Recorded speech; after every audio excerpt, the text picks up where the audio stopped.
Welcome to our first badge in our new Fall into Reading series. That's right, Rose. For us, it's week 1, and we've decided to read banned books to get started. For those of you participating, you don't need to read the same genre of book as we are at the same time, but you might want to watch these videos all the same. Some of you are probably wondering, well, what are banned books? And sometimes members of the community submit a challenge to a book, whether it be in a school or in a library system, because they think, this isn't really something people should be reading. So in the case of the reads Rose and I are going to be talking about this week, there are lots of reasons, at least for the one I'll be talking about specifically, why it was challenged, and I'll get into that in my section in a little bit. So Rose, how about you jump in and tell us what you're going to read for this week? The book that I've chosen to discuss is To Kill a Mockingbird by Harper Lee, written in 1960. And here's my classic copy. The book revolves around themes of racism and prejudice as Atticus Finch, and this is a white lawyer who's asked to defend a citizen of the town, Tom Robinson, a black man who has been accused of raping a white woman. This, of course, happened in the Deep South, where all those prejudices were deeply, deeply ingrained. The book is on the curriculum in Ontario schools and some Ontario schools. And there is a discussion about the relative value or merit of having a book that is using such outdated language, definitely what we would now consider racial slurs.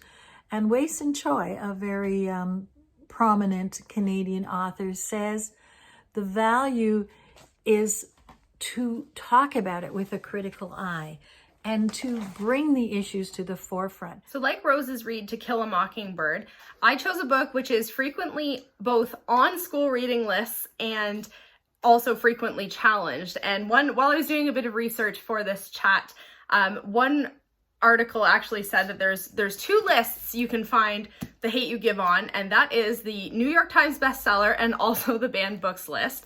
And it has some pretty interesting reasons for being challenged in the community, a couple of which include racial tension, vulgarity, and the one that I found the most surprising was an anti-police sentiment, which when I get into it, you'll maybe understand why someone would feel that, but that's also the point of the book. So let's jump in. So The Hate U Give, if you have been following us along since we've been doing these videos about book recommendations, you'll know that Angie Thomas is one of my favorite YA authors. I did a little video before about the second book in this series called Concrete Rose. So this is the first in the Hate U Give series and centers on the main character, Star. Star has an interesting position in her community because while her father has worked very, very hard and he's built this, brought himself up out of the drug life, and he's built a very successful store in an impoverished part of their community.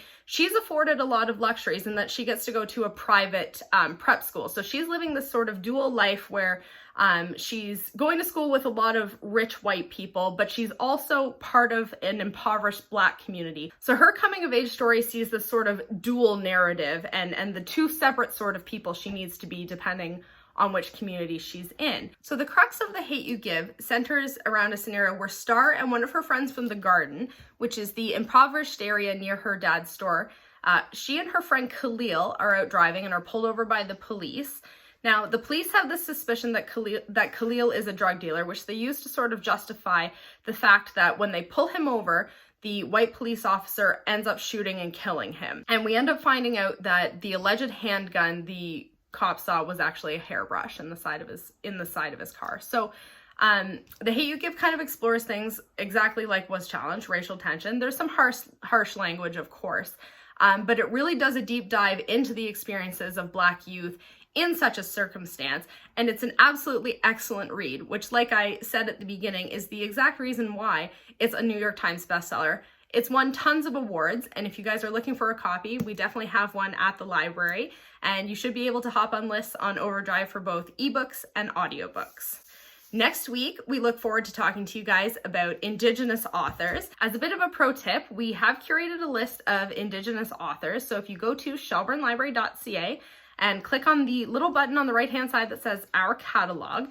You'll be able to select from the from the list drop down Indigenous authors, and you'll be able to see some suggestions for next week's reads if you are following along with the genres we are. We hope that as you follow along in a number of other badges that you'll find it really interesting as we get into some topics and discussions along the way. We look forward to your input. We want to thank everyone for participating in another one of our virtual programs. If you enjoyed this video, please like and subscribe to our YouTube channel.